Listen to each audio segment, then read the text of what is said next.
Hello, aujourd'hui je vous parle de la posture du lotus, le fameux lotus qui est un peu aussi la posture qu'on imagine en yoga, qu'on médite comme ça pendant des heures. Non, personne médite comme ça pendant des heures parce que c'est une posture qui fait extrêmement mal.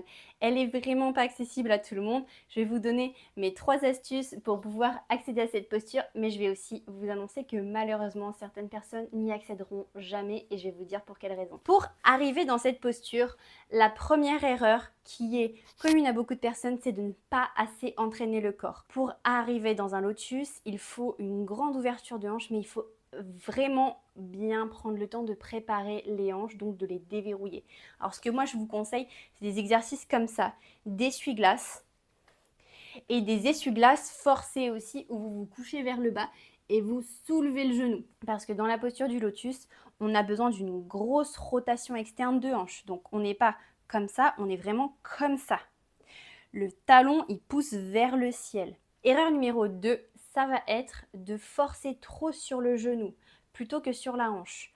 Comme je disais, c'est une rotation externe de hanche, donc on ne va pas toucher le genou. Le genou, certes, fait partie de la mobilisation, mais il y a des personnes qui vont uniquement faire pivoter l'avant de la jambe plutôt que la hanche. Et donc là, vous allez vous flinguer le genou et c'est super mauvais.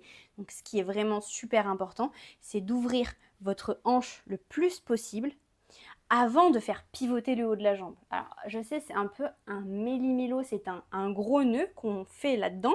C'est pas forcément évident, donc on a tendance à forcer, mais si vous sentez que ça force sur le genou, arrêtez et essayez de ressentir plutôt l'ouverture de la hanche. Essayez de bouger un peu les hanches quand vous rentrez dans votre lotus pour accéder à une ouverture un peu plus grande. Pour rentrer dans cette posture du lotus, déjà, il y a un côté qui est plus facile que l'autre. Trouvez votre côté. Moi, ce que je conseille, c'est vraiment de ramener le genou vers soi et d'ouvrir vers l'avant la hanche. Et après, vous glissez votre pied en dessous, mais c'est vraiment les hanches qui sont ouvertes. Pour identifier si vous ouvrez la hanche ou le genou, positionnez-vous et essayez de ressentir la différence de quand vous ouvrez la hanche et quand vous ouvrez le genou. Alors c'est subtil comme truc, hein. Vraiment c'est très très subtil, mais essayez de ressentir que c'est vraiment la hanche qui s'ouvre et de voir jusqu'où vous pouvez ouvrir la hanche. En se positionnant avec les jambes comme ça, déjà, on a une vision un peu plus claire de la chose. Donc, voyez à votre rythme, mais surtout, forcez pas sur les genoux.